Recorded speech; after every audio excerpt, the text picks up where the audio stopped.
जी निविदा प्रक्रिया 3 महिन्यामध्ये राबवून त्या कामाला सुरुवात होणं अपेक्षित असताना जवळपास 18 महिन्याचा कालावधी ती कामं सुरू व्हायला का गेला आणि नगर विकास विभागाचे प्रधान सचिव यांनी त्यांच्याच पहिल्या बैठकीत सदरची निविदा प्रक्रिया रद्द करा आणि फेरनिविदा काढा म्हणून सांगितलं आणि त्याच नगर विकासच्या सचिवांनी दुसरी मीटिंग घेऊन त्या मीटिंगमध्ये त्यांनी की सदरच्या कंत्राटदाराला कार्यारंभ आदेश द्या असे 2 वेगवेगळ्या प्रकारचे निर्णय कुणाच्या दबावामुळे घेतले गेले आणि जी निविदा प्रक्रिया 3 महिन्यात संपवणं अपेक्षित असताना ते टेंडर ओपन करायला 8 महिन्याचा कालावधी कुणाच्या दबावामुळे लागला,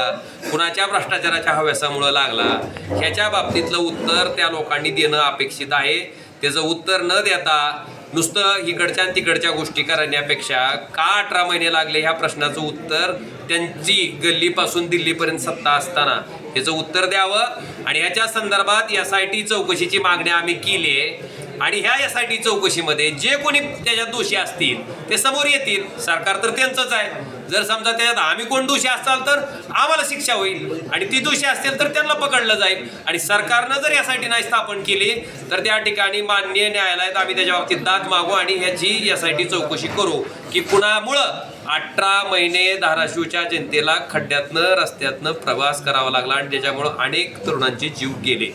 दुसरी गोष्ट की त्यांनी जे सांगतायत की समोरासमोर या, त्यांनी तारीख वार आणि वेळ कळवावा, आमची तयारी आहे। आता त्यांनी विरोधक